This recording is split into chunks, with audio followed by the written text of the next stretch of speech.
Well, Bill, I think it's far past time that we both take some time for ourselves. Taking time for that weird stuff that we just haven't had a chance to do in a long time. So as we drive down this creepy kind of lost highway, pretty fitting. I mean, that's the point, right? That we're driving down that lost highway. We're just trying to capture the atmosphere. Yeah, but can you believe it's our fifth? I think it's our fifth Halloween special. 5 years. And really, I've been having a hard time deciding on a theme for this one. So maybe just while we're getting away, we can kind of hash that out a little bit. Okay. Because, Well, because I always like to do stuff different. I know you like to do stuff mix it up. Man, it sure is dark out this far. Maybe it's these overhanging trees, but man, there's a really bright light up there. It's like a street light, probably, or something. My GPS and phone reception sucks, dude. I'm not sure we're even heading the right direction. Let me see. Well, no, my phone. I don't have any connection. There's no signal. I lost all of mine. There's a bright light up there. I think that's where we're going, surely. Well, I was gonna say it's getting closer. Of course, we're still driving. Getting brighter. No, what is that, Eric? What? Whoa. That thing has like flashing blue and green and yellow lights. I think it's a UFO. Wait a minute. This is perfect. It's moving right over the top of us. There went the radio channels. Oh, the car just died. Wait, dude. Wait, the Whoa! I feel the car moving. The bright light. It's every. Ow! Oh! Hey! Ah! From a child born into this world, we are taught what to believe. Closed-minded we become, fearful to be deceived. Still we desire to know what lies beyond that locked door. The art of the storyteller, conjuring tales of legend and lore. History hidden, lost knowledge, things forgotten and the unknown. These are the things that direct us and will set the tone. Welcome, friends, to another episode of Nightmares on the Lost Highway.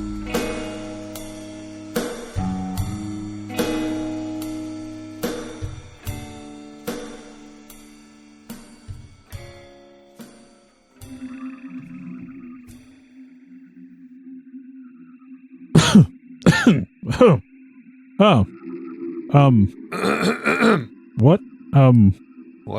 Where are we? This is strange. There are no angles in this room. It's like a round room, I don't dude. recognize any of those symbols. And it's so bright. And those noises, like that is... Dude, I don't know how to tell you this. You don't have any clothes on. I don't have any clothes on either. Well, let me just say it's cold in here. It's awkward. It's cold in here. Yeah. No judgment. Yep. Nope. Here's a cloth. This metal table is not comfortable, to say the least. Hang on a minute. What's that? Is that a door? That flashing light above that. Wait a minute.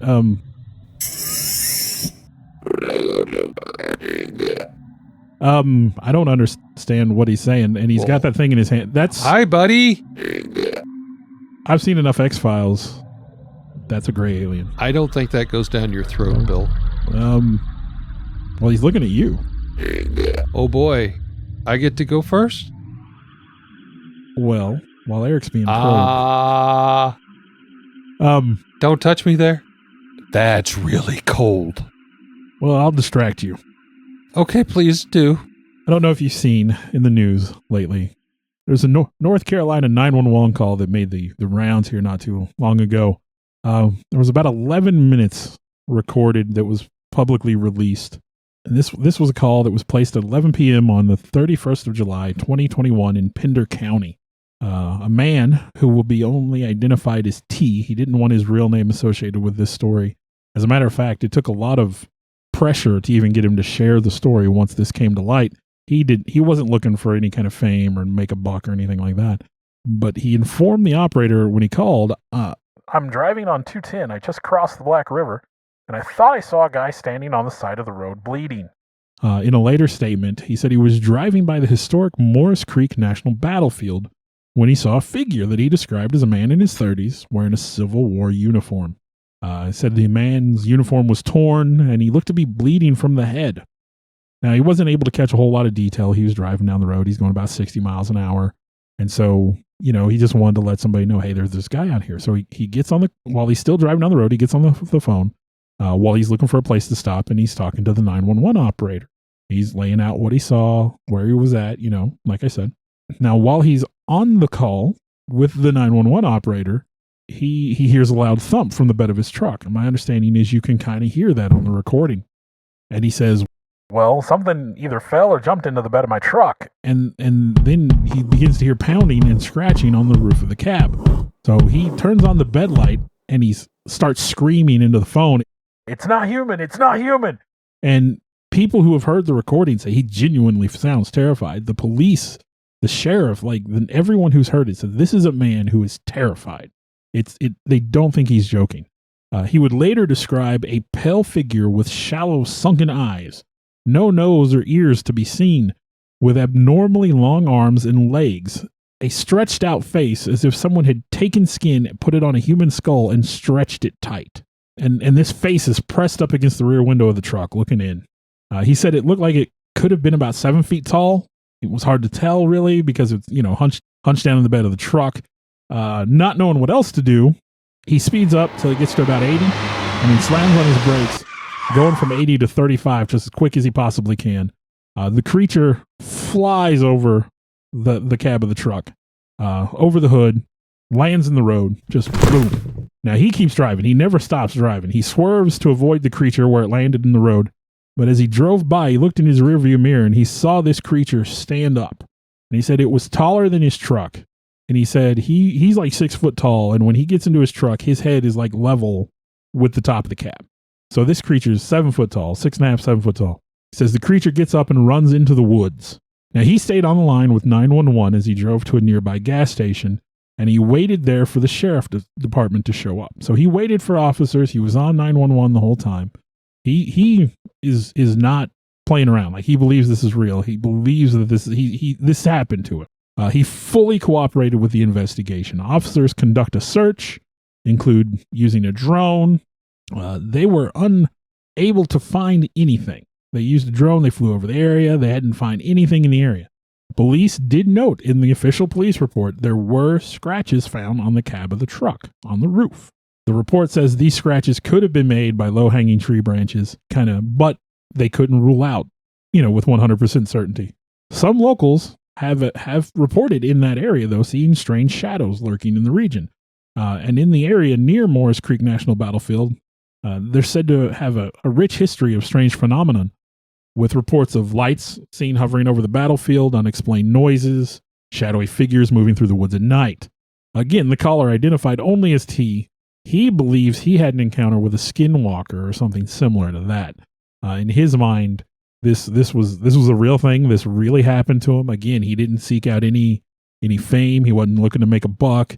He only wanted to be identified as T in anything because he didn't want anybody knowing it was him. But what started as a ghost story turned into something far more frightening by the time he got off the phone with 911.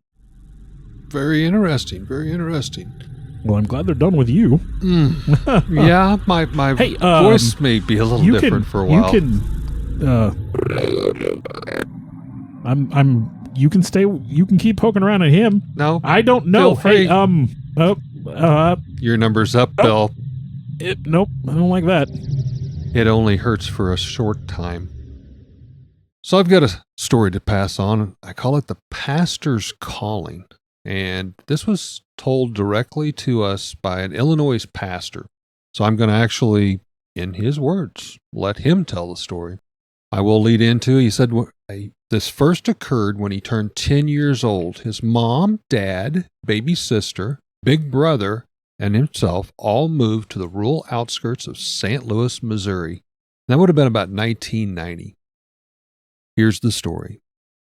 Dad was in construction, doing sheetrocking, bricklaying, foundation work, so we followed the work, sometimes being away for months at a time. He'd worked in the Cleveland, Ohio area for many years while we lived in Indiana until the work brought us further south to seek out our new home, or I like to call it more of a base point, in which he could chase work around St. Louis. Now, we were far from being rich, but we had more than many. Dad, while we were lucky to physically see, called often and he sent money weekly. And then somehow, some way, he would always find the time, even if it was only for a half a day, to make it home for each one of our birthdays. And he always had the latest and greatest toy that everyone in the neighborhood wanted at the time. And that being said, we could pack almost everything we had in an old Dodge Caravan. Some grocery money for a month or two, maybe a couple months for rent at best. Mom, now she always worked a job outside the house. She was a maid at several hotels and really relied on my big 15-year-old brother to look after me and my baby sister, who was only 8 years old. Now, I'm not going to tell you the name of the tiny town that we settled in, but it was about a 45-minute drive from St. Louis, just over into the Illinois border. It really wasn't much of a town, per se. It had a gas station, one motel, a Walmart, and a couple secondhand flea markets. Now, Dad had found a 3-bedroom, 2-story house. Had a separate barn-style garage in the back for his tools and all of his workspace. Place was a bit run down. Weeds growing up in the front yard, a tarp over the back roof area to patch a leak, and a huge ditch started from the street to the corner of the house, apparently where they had replaced some frozen water lines the year before. But I guess Dad did what he did. He got a good deal. Promised the landlord he could do some home improvements, maybe mow the grass, trim the trees, even fix the roof, if he would knock off the down payment and give us the first month of rent free, in which the landlord agreed. I guess this may be the best time to mention I call him Dad. Technically, he was my stepdad. I did not come to know my biological father for another 10 years.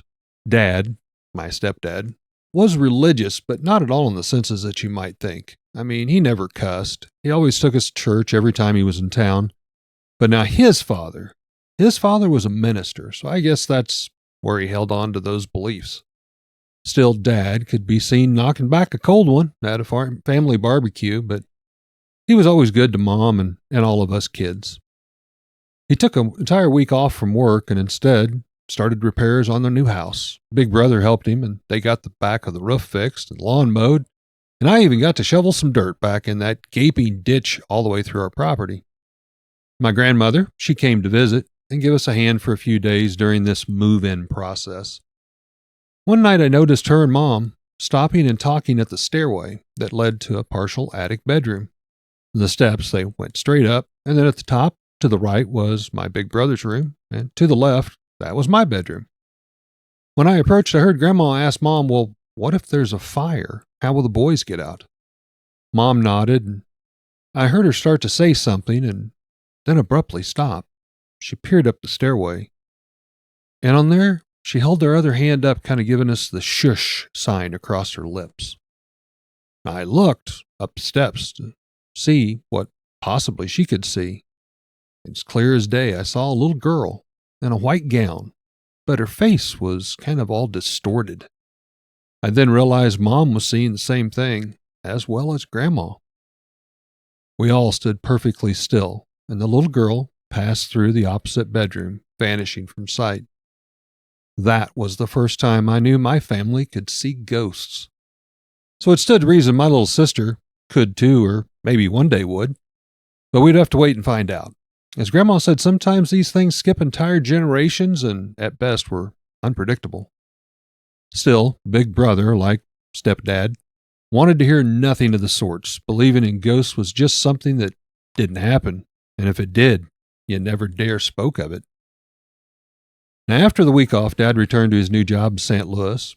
Grandma, for whatever reason, decided to stay on with us for a spell, while Mom started working at the one local motel overnights. I gotta admit, it was nice to have someone besides my big brother and little sister there in the new house. The attic, where my bedroom was unfinished, and only had one itty-bitty tiny window, not even hardly big enough to see out. Still at night, the moonlight would dance through the leaves and cast dancing shadows across my bedroom wall. I swear, as I laid there many nights clutching my blanket tight, I could hear the gnawing and scratching of something on the opposite side of my closet door. On one such night, the closet door sprung open with so much force it shattered a mirror hung on the wall on the back side.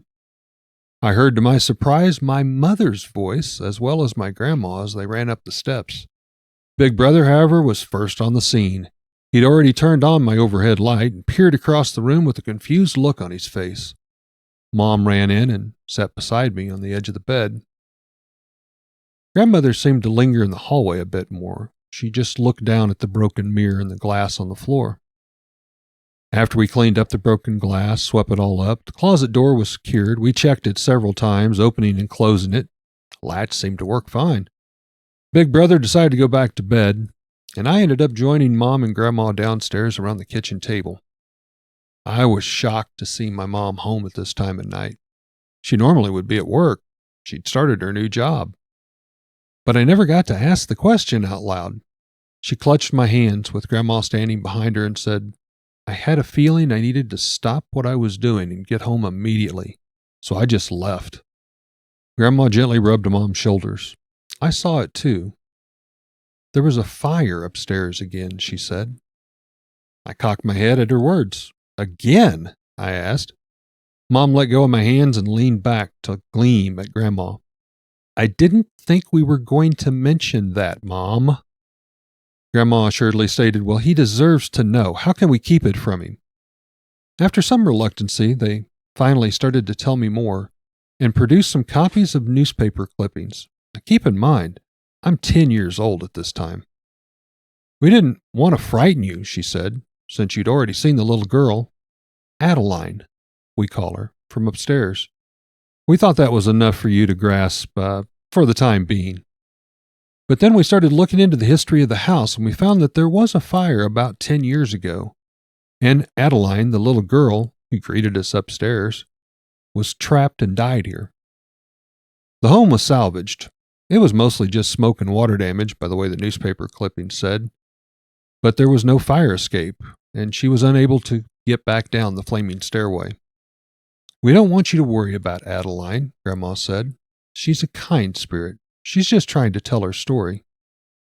But I'm going to be staying on a few weeks, because I've learned that there's another spirit here, one quite different, one not human, but with tiny horns and a spiked tail. It's evil, and he is the one that we need to be wary of. I never seen anything but Adeline myself. I'm not sure, why that was, but based on what I was told, that would be just fine by me. Adeline and I, however, seemed to connect. She reminded me a lot of my little sister, who occasionally would enter the room while Adeline and I were talking. A couple of times I thought the two girls looked one right at another, but Sis never let on like she did actually see my ghost friend. Years would pass as I approached my 15th birthday. Playdates with Adeline became fewer and fewer, as if we were being separated by our age differences. Still, there was hardly a week that would go by that those dang dancing shadows in my bedroom, which led to the same creaking and scratching of that blasted closet door, occurred. I had become accustomed to it. I guess thinking about it, it's pretty weird what we can get used to. Regardless, I seemed less and less part of Adeline's afterlife as I set out to start my own life, including meeting who would become my best friend to present day. His name was Daryl. Now, Daryl's large family moved in on the other side of town. He was 16, just a year older than me at the time, and one of 8 kids, with him kind of being in the middle. Daryl was just like me. We played a lot of the same video games. We watched the same TV shows, and yes, we were both infatuated with the supernatural. So one night, Daryl was spending the night with me, and my then 12-year-old little sister was downstairs in her room.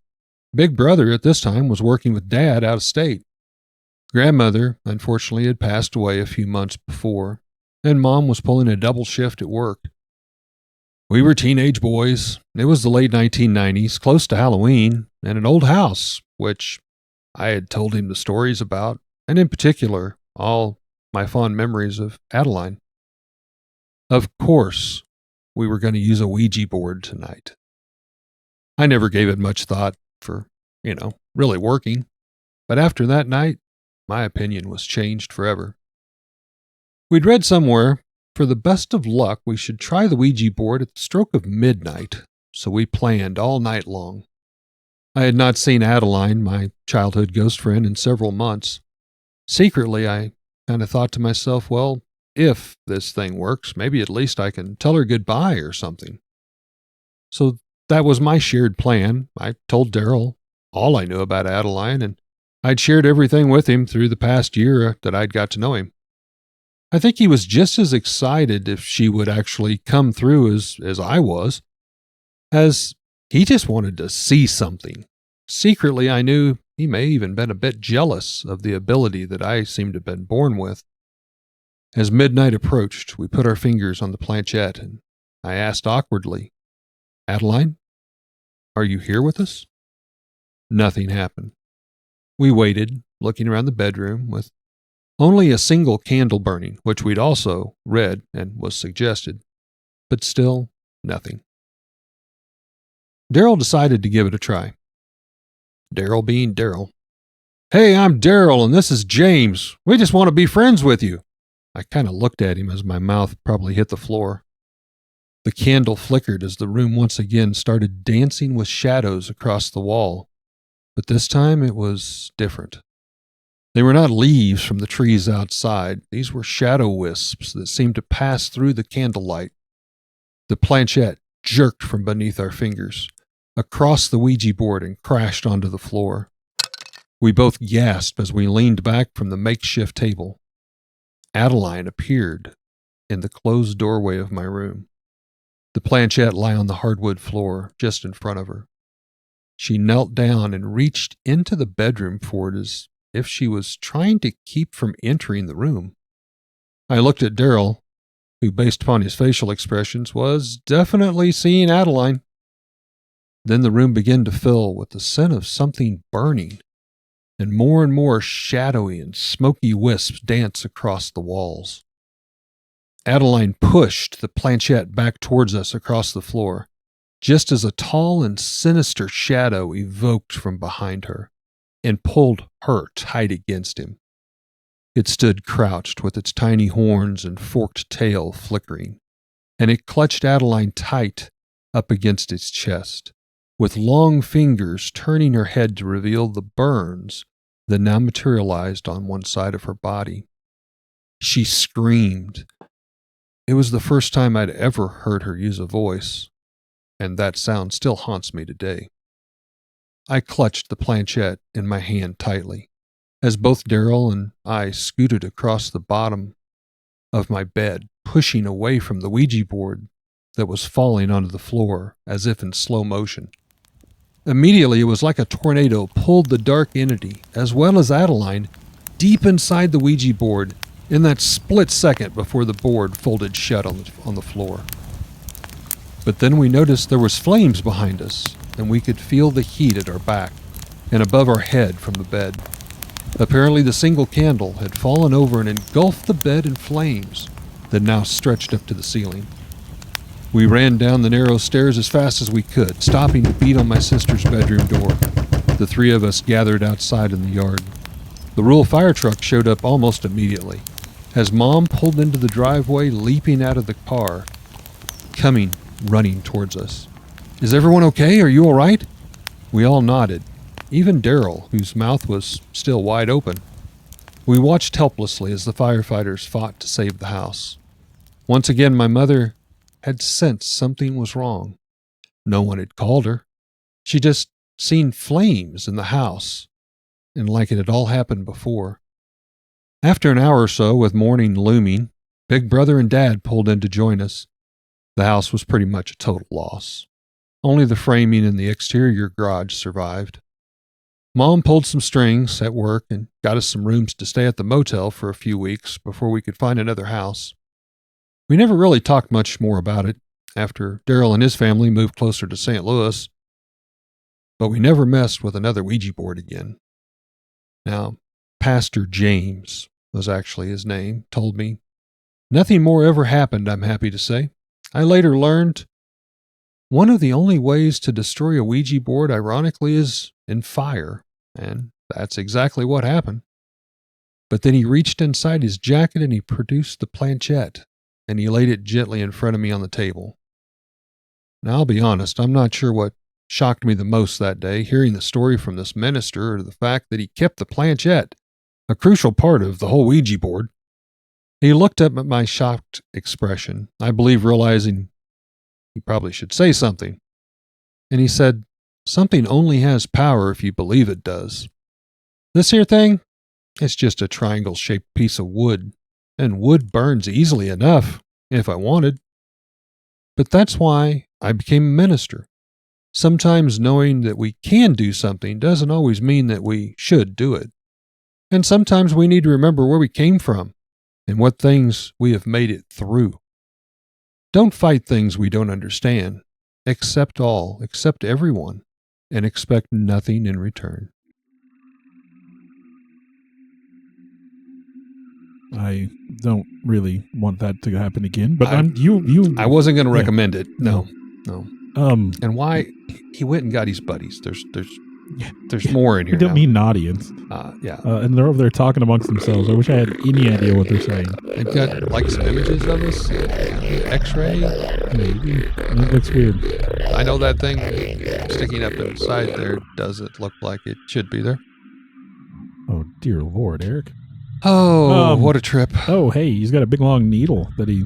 Oh no! Okay, it's your turn again. Oh crap! That looks like it's not... Ow! Ow! Ow! Ow!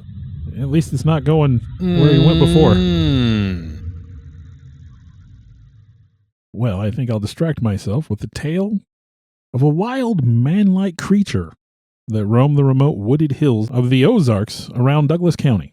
Now, it wasn't often seen, but its presence was felt as far back as the 1860s. Locals had pretty crazy description of this creature, this thing, this man-like beast. But his rare appearances would often throw the locals into a tizzy and send brave hunters into the Ozark wilderness to find him. But all the stories agree, he definitely wasn't blue, despite the fact that they call him the Blue Man of the Ozarks. In fact, some said that he had jet black fur that shone in the sunlight. Still others say he wore skins and feathers dyed blue with berries. Most would agree that the Blue Man resembled a Neanderthal. He wore primitive animal skin clothing and carried a large wooden club. Numerous reports claimed he left large Bigfoot-like prints. And most believe the name originated with Blue Saul Collins, the first man to see him. This sighting took place in 1865 and was reported in the Springfield Republican in 1915. Now, old Blue Saul Collins was hunting in the divide between the North Fork and Spring Creek. It had snowed the night before, and there was a light covering on the ground, and tracks of all manner of animals were easy to see. But the strangest by far were these large tracks that looked somewhat like those of a bear. Now, Blue Saul had a reputation for being fearless, and he was looking for bigger game that day, so he followed these big claw-toed tracks through the snow for several hours. And then Saul came upon the creature that had left these tracks, up on the north slope of Upper Twin Mountain. As he was going up the slope, Saul looked up and jumped out of the way as several boulders rolled down the slope toward him. And as Saul took off running, he said there was a creature up there that was unmistakably human, though it looked more like a vicious wild animal. He said the man was enormous and nude, except for a loincloth and a shoulder piece made of some kind of animal skin. The huge, muscular body was covered in hair nearly black in color, and on his feet he wore crude moccasins made of deerskin with leather ties, and it was these ties dragging in the snow that had made the tracks that looked like claws. Now, he said he'd seen the creature had been wielding a club that was at least 6 feet long and had set it aside to pull boulders up out of the frozen ground and hurl them down the hillside at him. Now, the Blue Man would be seen in other places besides Douglas County, with sightings in Ozark and Howell counties as well. One encounter in 1874 started a string of sightings through to 1890. And there was another sighting reported in 1911 when a posse was said to have raided the Blue Man's den and found sheep pelts, hog hides, parts of dog skins, many bones, feathers, and other remains from past feasts. In 1915, there were more sightings of the fearsome Blue Man. A local farmer noticed 2 of his lambs had not come home with the rest of the flock. He searched the hills and found their bloodied pelts in a holler way back in the woods. And the next day he saw the Blue Man running down a hog in those same woods. After that, several other farmers in the area also reported seeing the Blue Man, and they said they saw him near the Blue Rock Mountain. Now, several loggers from near Willow Springs had seen him, and according to the Springfield Republican, their story went as follows. Jay Tauber saw him less than a week ago. His hair, once black, is now gray, and his body's not so robust as it was 50 years ago when old Blue Saul Collins saw him first, but he is still very active and is probably the best living example of the simple life. And the Moberly Weekly Monitor said, news comes to this site that after an absence of 4 years, the mysterious Blue Man of Spring Creek has again appeared in his old haunts and is causing great excitement in the wild and hilly country along the Big North Fork, Indian, and Spring Creeks in the eastern end of Douglas County. They also noted, the wild man is said to be less robust than formerly. Nevertheless, it may be safely wagered that there is not a man amongst the sturdy Ozark mountaineers who would like to risk combat single-handed with the fearsome creature. Now, regarding his origins, the Monitor added, before the Revolution, it is said that a French Indian trader came into the Ozarks, bringing with him a beautiful Spanish woman, a native of Florida. Somewhere in the region, the trader abandoned the woman or sold her to the Indians. From this poor outcast descended a race of Indian Spanish half-breeds. One of these in the third or fourth generation may be the Blue Man of Spring Creek. The tale was told as far away as St. Joseph, though the local paper took a slightly different view than the papers in the southern part of Missouri. St. Joseph has many-hued people, but it has nothing that will compare with the Ozark Mountain Freak, and of which the editor of the Howell County Gazette will discourse mostly entertainingly when he visits St. Joseph at the state press meeting in the middle of September. After the excitement of 1915, the story died out for quite a while. But 10 years later, the Ava postmaster received a question in a newspaper clipping about the legend from a man in California. His response was partially printed in the Nevada Daily News in March of 1925. The clipping you enclosed is stated in facts. However, this man is now dead, but many of his children now live in a wild state on the banks of the Spring Creek, all colored blue, live in nude, and subsist on small wild animals, such as bear, wildcats, and mountain lion, which these people devour raw. Many of them are 7 to 8 feet tall and weigh 300 to 500 pounds, and are often seen carrying young horses and cattle on their shoulders to their dens or large caves where they live. No one in this country ventures out at night in this vicinity, as to do so means sure death. Now, despite the dire content of this message, the Nevada paper was not convinced of its seriousness, as they also added, no one in the Ozarks, as a matter of course, has ever given the old story any credence or little thought, but the outside world swallows it whole ever so often. Now, the Springfield Leader reported in 1924, it is a genuine Ozark legend, and if the testimony of scores of men during all these years is to be accepted, the legend is absolutely true.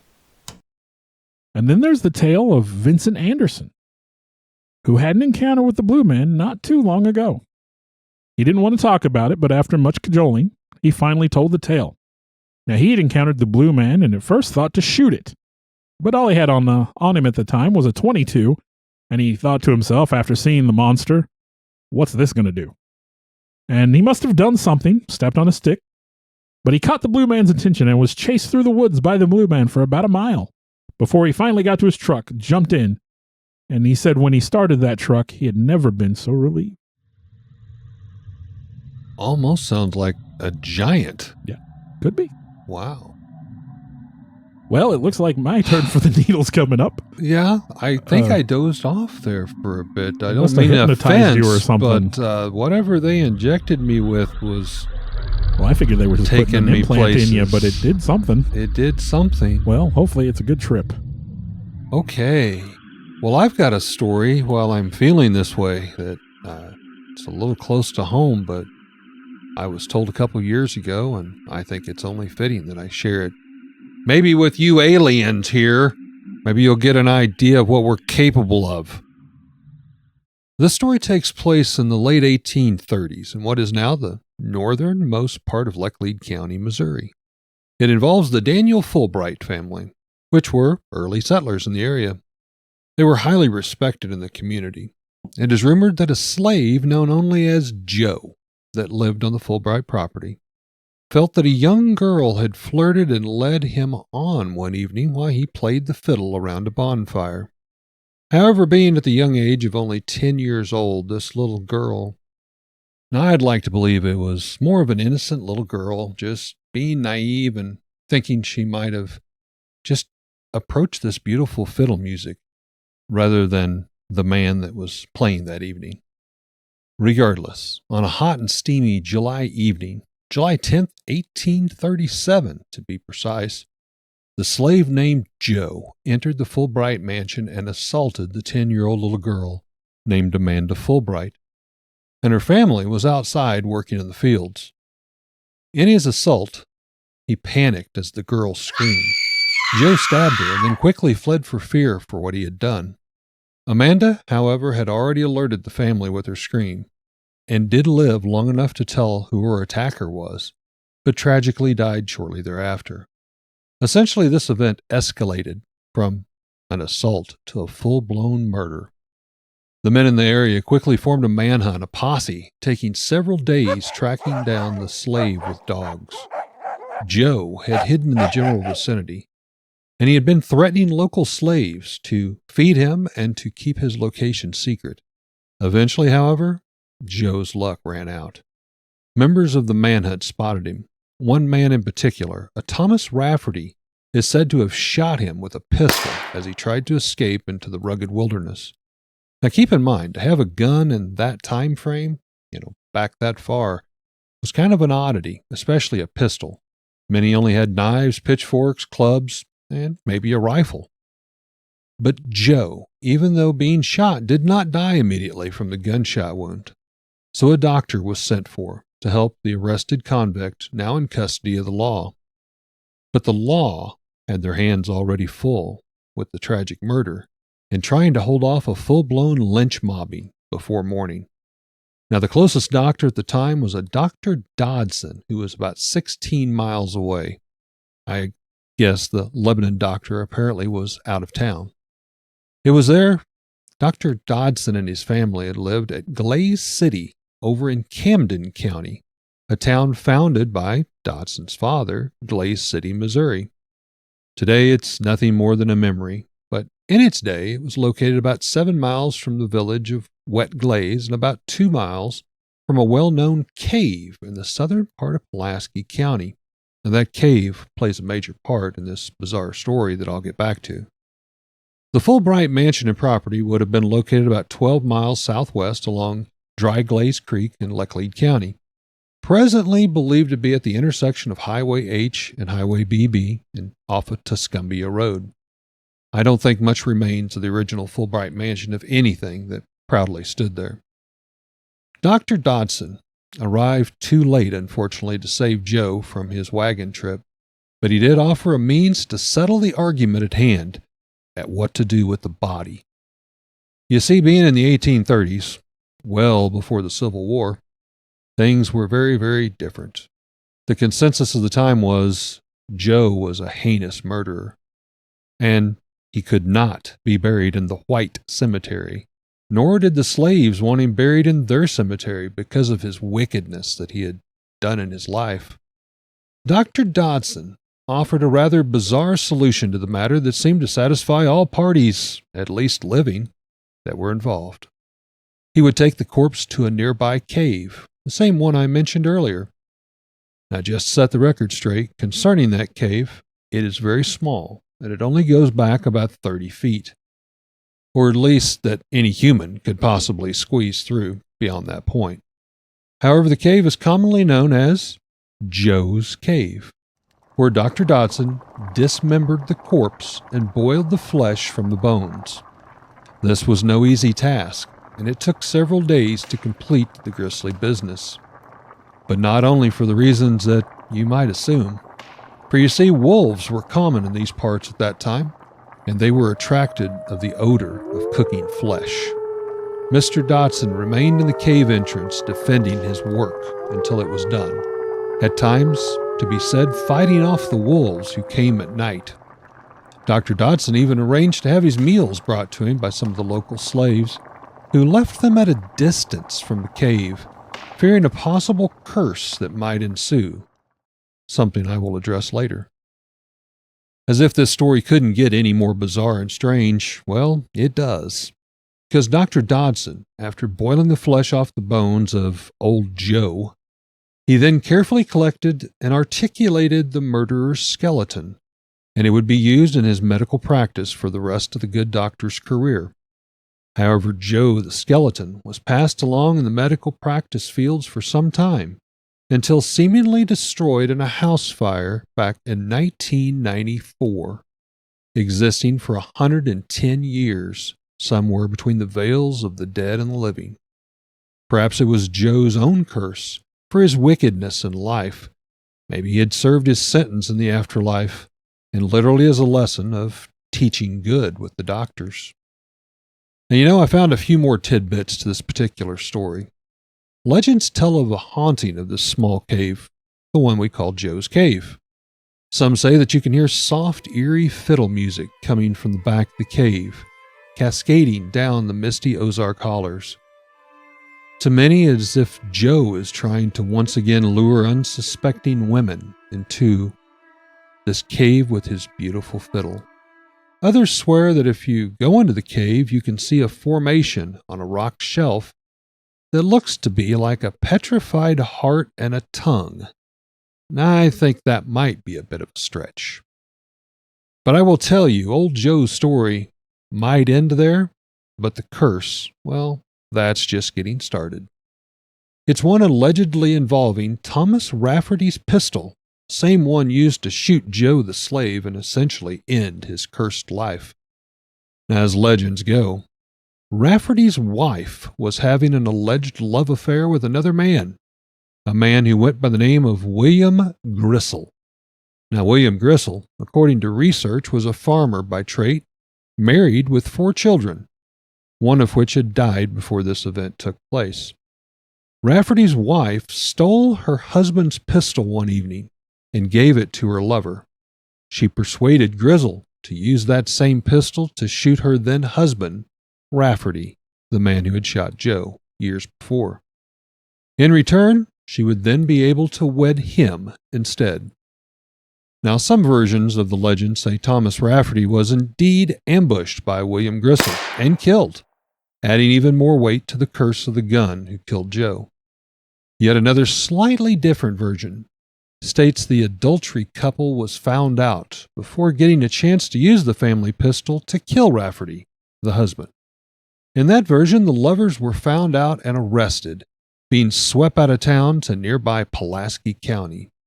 There, the legend continues, as the couple committed suicide before they could be judged at a trial by the locals using, you guessed it, a smuggled-in pistol, the same one that had shot old Joe. Now, I know it's a long tale and hard to believe. Being a historian, I wanted to try to find some proof. And according to a Pulaski County newspaper, Volume 1, page 17, the first murder trial held in the county was in 1839, which kind of loosely supports this story. The same document also states William Gristle was a man involved for murdering another man by the name of Rafferty, whom he shot on account of what was described as a family affair. However, in this documentation, William Gristle did not commit suicide in prison. He was convicted and sentenced to hang. However, in an act of grace, the governor of the state of Missouri pardoned his hanging and instead sentenced him to only 10 years in prison. During that stay, he would die in the Missouri State Pen in 1845 of what was described as natural causes. Once again, an example of the truth being more bizarre than fiction. Bill, it looks like we've gathered quite the audience of these little gray freaks. Maybe it's like a training exercise? I think they must be impressed with the specimens they see here lying on the table. Well, again, no judgments. It's cold in here. Hey, you, gray guy. Oh, he's going to put something on your head. Did you just hear the story I was telling you? You know what my people are capable of? Oh. Back away. Whoa, no. Oh my gosh, your hands are cold. Oh, I don't know what that thing's done to Eric, but he looks like he's zoned out. Oh. There's a thing on his head, and there's flashing lights, and it's making a noise. Well, Got nothing to do but to tell a story while my friend is being lobotomized, I think. So there's a folk tale from way back in the day. It was used mainly to frighten young kids. But I found it thanks to another podcast that I listened to, and I kind of did some research. There was this old fella back in the day. He wanted to just get away from people. I got to say, I don't blame him much. And he just wanted to get away from the hustle and bustle of modern life and just get back to a simpler way of doing things. And so he moved up into the mountains in an old cabin that his great-grandpappy had built. And he lived alone in that little cabin with just his 3 dogs for companionship. And, I mean, he was living the life. He spent his days fishing, hunting, living off the land. And, you know, in general, just enjoying life in the great outdoors. Not dealing with all the pressures of modern society. Now, winters can be harsh when you're living off the land. And there came one particular when the weather started to turn bad in late October. And just after Thanksgiving, the snow was really set in, and it snowed most of that winter. And that old fella found himself snowed in most days. And when you can't get out and you can't scavenge a whole lot, well, his supply started to run low. And it got to a point where he started looking at them dogs with a certain gleam in his eye. Well, before he'd come to that, before he'd bring himself to that, he figured he had no choice but to go out and go hunting just to see if he could find anything. So one day, he forces his way through the snow to go out hunting. Now, he spent most of the day out there, and at some point, he'd found just one little old rabbit, which he dressed as soon as he got it and cooked over a fire and shared it with these dogs. But now one small rabbit, that's not nearly enough for a man and his 3 dogs. So that hunter, he kept on hunting, and he kept going deeper and deeper into them snowy woods. And ain't a whole lot of sound when you're out there. Just the crunching of the footsteps, and it gets mighty quiet in winter. And he's way, way deep in the woods. He comes upon the old awfulest critter you've ever heard of, way, way back there in them woods. It's a bizarre looking thing. About the size of a dog, kind of like a cat shape, with glowing yellow eyes, tufted ears like a bobcat, covered in dark fur. And it had great big old paws on it, with long, sharp claws. And boy, it had the longest tail that you'd ever seen on a creature. Well, the old man, he sees this creature, not knowing anything about it, not knowing what it was, but knowing all the good Lord's creatures are made out of meat. He takes a shot at it. Well, the creature somehow was aware. Maybe he'd stepped on something. Maybe it was the crunch of the footsteps in the snow. But the creature starts to flee right as he pulls the trigger. And he manages to just blow the tail clean off this thing. Well, he can hear this creature's screams fading as it takes off into the night. And he trudges over there and he snatches up the tail. And the tail's pretty hefty as far as tails go. Feels like there's some meat on there. So he takes it home, cleans it up, throws it in a cook pot, boils it up with some meager supplies, makes himself a little stew. Shares that with the dogs, but, he eats the lion's share. Climbs back into bed that night with a full belly. Now, several times that night, he's awoken by the sound of something crunching around in the snow outside his place. There's something out in the woods outside that cabin. He ain't sure what's going on. Well, he dozes off, and finally, he wakes up to the sound of something rustling and clawing around in the room, in that old cabin with him. And he sits up, and he sees that thing creeping down by the foot of his bed, missing its tail. It don't look happy. And in a terrifying voice that would set your hair on end, that creature looks at the man and says, "I want my taily po." Well, that old man, he doesn't know what's going on. He's scared to death. He calls his dogs. And the dogs come and they chase that critter out around the house. And he throws the door open and the dogs chase that critter out in the dark woods at night. And they take off. Now later, he hears them dogs coming back and he opens the door and 2 dogs come in. And he's looking, trying to figure out what happened to the other dog, but just the 2. He doesn't hear the other dog anywhere. So he goes ahead, closes the door. And he crawls back into bed and finally gets back to sleep. And once again, he's woken up by the sound of this critter clawing and creeping around that cabin with him. And this time when he looks up, it is on the edge of the bed, like halfway on the bed, climbing up from the bottom.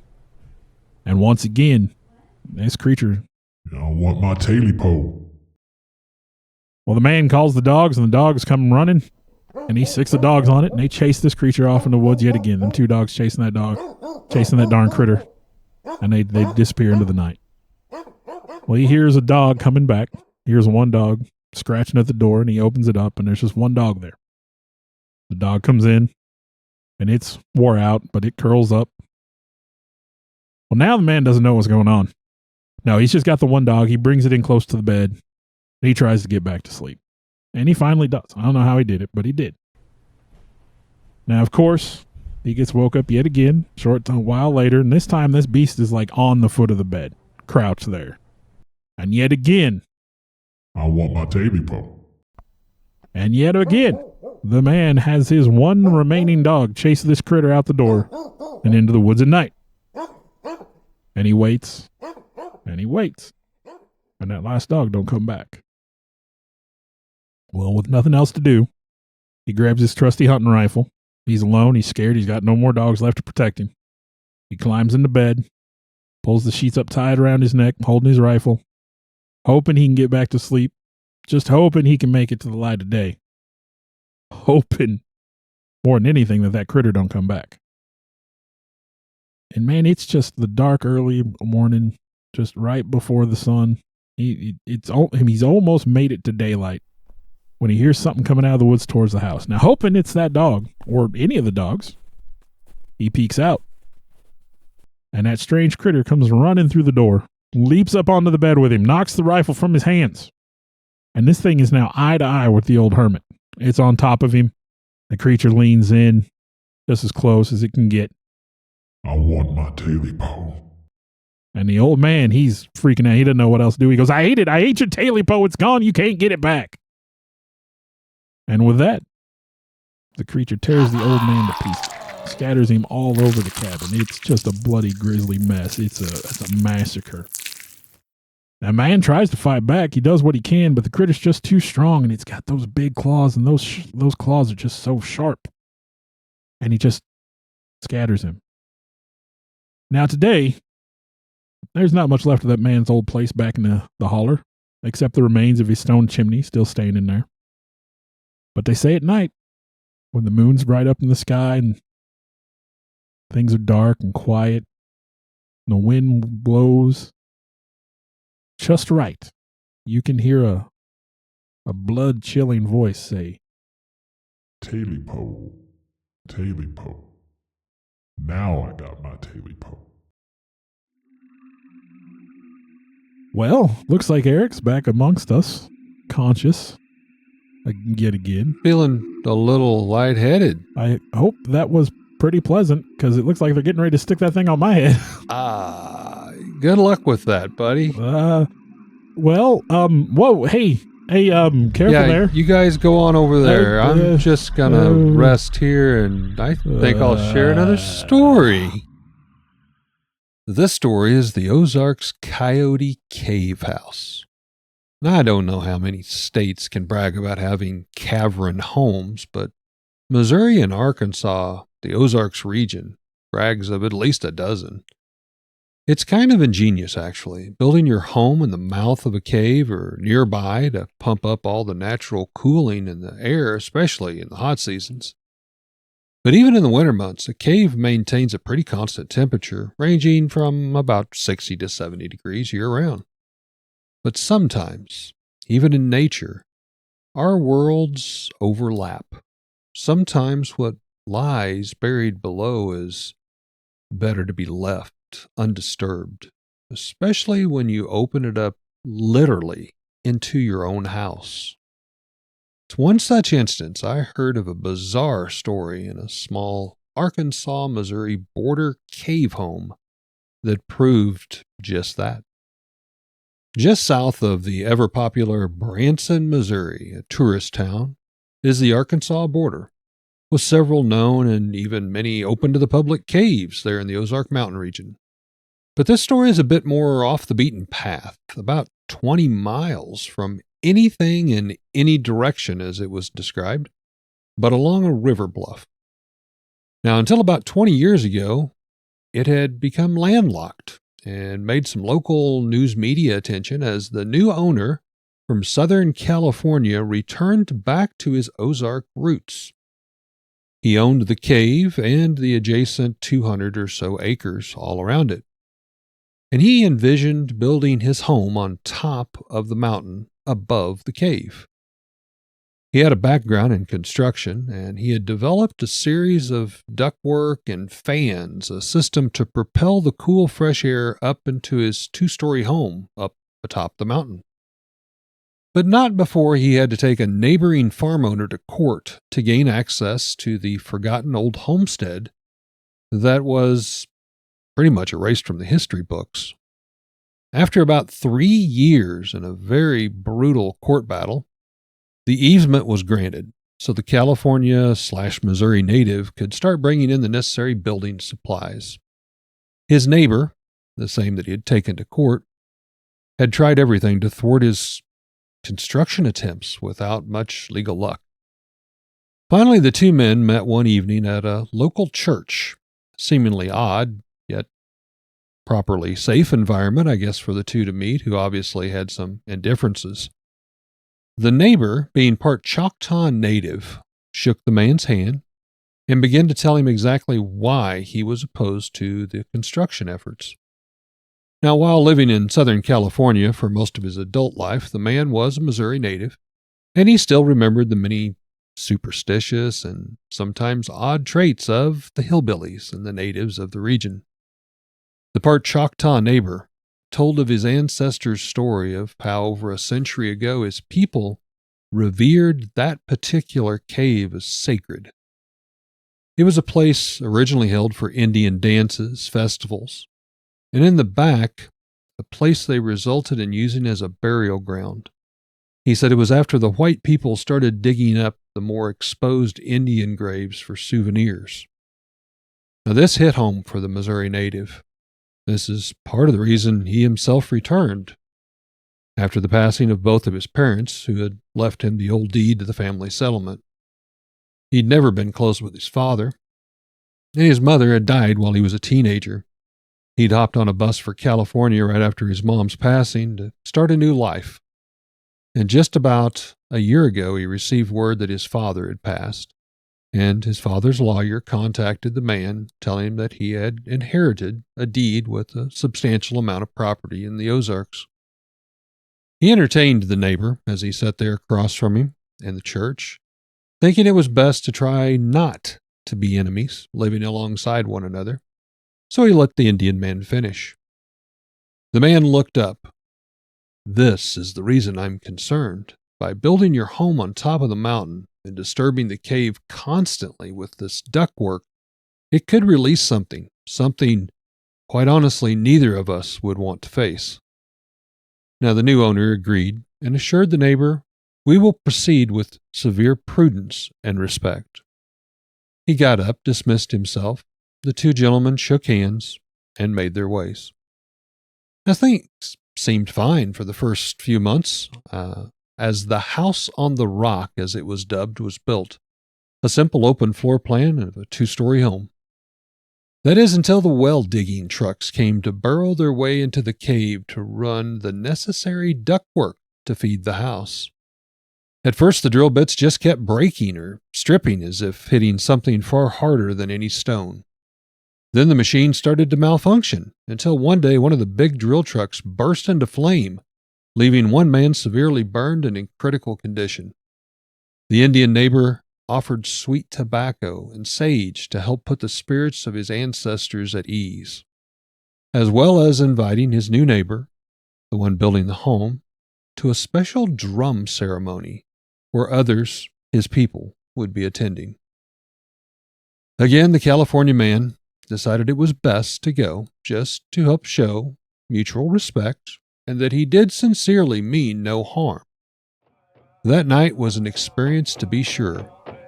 One could get lost in the harmonic beats of the Indian drums and the chanting that carried up through the Ozark Mountains. The smell of sweet tobacco and the feast greeted all the senses. At one point, hours into the ceremony, some had already started to leave. and a quietness came over the mountain in between the heartbeat rhythms of the drum. In the distance, a coyote's howl and chattering could be heard. "The coyote, the trickster, he is always present," the tribal elder announced to the group of only 6 men remaining. "It is the time of the coyote, his watch. Tonight we come into his domain." From around the fire pit, cascading the lights of the flickering fire all across the river, illuminating the bluff wall and in particular the cave entrance. The fire smokes held heavy here in the valley, at the level of the cave. Soon the drums stopped. The men stood up calmly, reaching down for burning torches, passing one of them, lit, to the California man. Before he could question or even doubt his sanity, he found himself joining the procession by torchlight across the shallow river, leaping from rock to cross, then crawling up the mouth of the cave, where at this very instant you could hear the drums playing again, but this time from deep inside the cave. The tribal elder spoke again. "For it is not for us to question. We must simply answer the heartbeat coming from the mountain."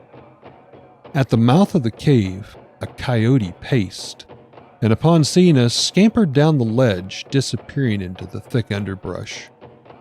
Piles of construction supplies were stacked, ductwork, tools, toolboxes, and such, as the men had prepared for the ductwork in the cave.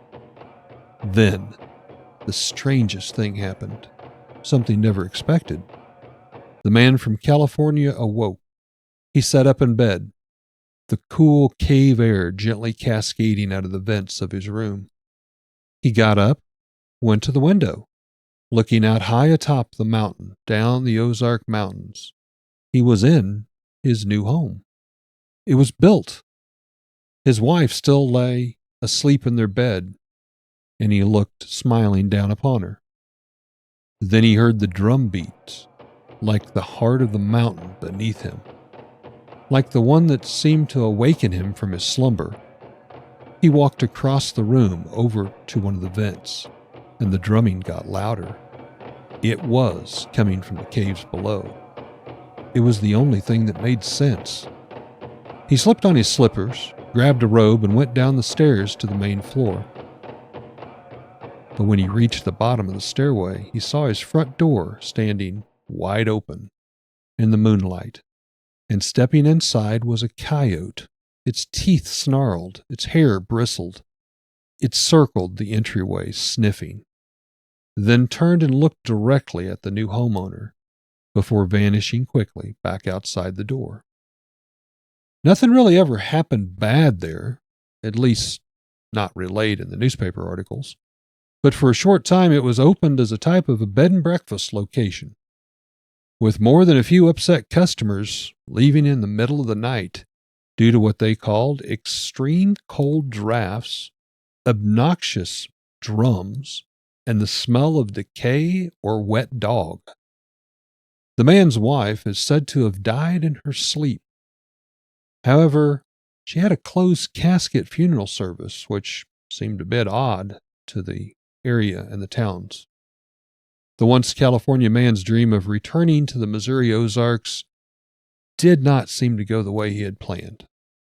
He had lost his parents, 2 infants at childbirth, and now his wife. He continued to live there, for pretty much by himself, with an occasional live-in maid or helper. However, that also seemed to be a problem with a large turnover rate of helpers.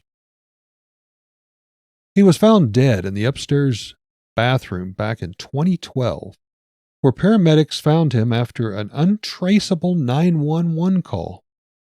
Cause of death? Apparent stroke.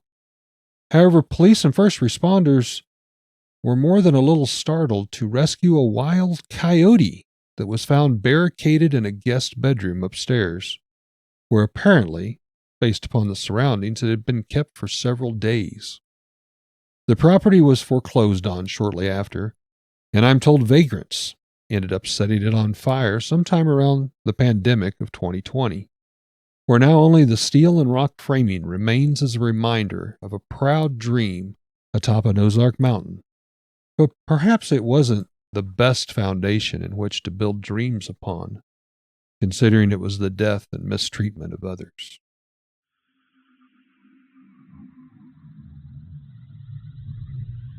Ugh. Ugh. How you doing over there, buddy? That brain thing's weird. Yeah, it's tingly. They're looking at scans, I think. I mean, it's hard to read their expressions, but they kind of look disgusted, to be honest. Yeah, I don't think they're Oh, the one guy's shrugging, impressed. and he's pointing at us, Yeah. and he's pointing at the floor? Do we get to leave? Can we leave?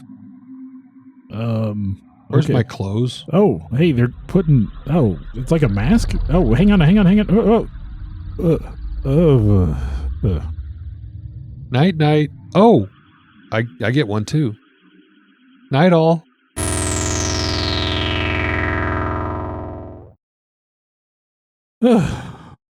Oh, why are we pulled parked off? in the street like this? Yeah. It is dark out here.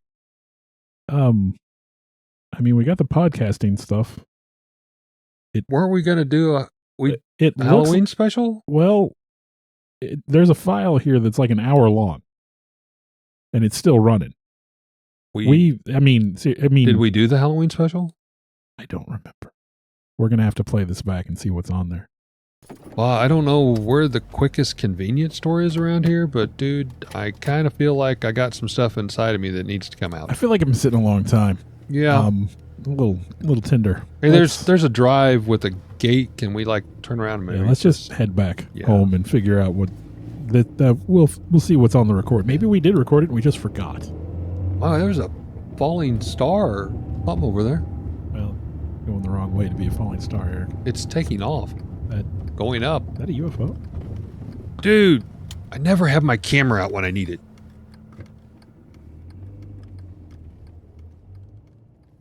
Hey, real quick, call to action. I think Eric would agree. We'd like to grow this. Nightmares on the Lost Highway. Absolutely. If you could, if you're listening on Apple, if you would go and give us a review and rate us. If you have some feedback, that's fine too. Whatever platform you're listening, follow us, rate us, give us some reviews. That helps get some recognition and gets our name out there. We do have a Facebook page, Nightmares on the Lost Highway. You can easily find us if you want to communicate with us. If you want to share some possibilities for future podcasts with us, reach out. We want to talk with you guys. I want to take a time to thank the people that helped bring this all together. Alex Tudor, you can almost call him our producer at this point. Sarah Tudor, who also helps with some of the technical stuff. I want to take a moment to extend thanks to Eric for letting us use his space to record in, kind of our makeshift studio. I, in turn, would like to thank Bill for, one, putting up with me and using this camaraderie to do something we both very much love and enjoy doing, and thank Bill's family for allowing him to spend all the time to work and clean up our recordings and present them in what you hear in the final terms, the final edition, if you will. And I'd like to thank all of you for continuing to listen. I know we've got some loyal followers out there.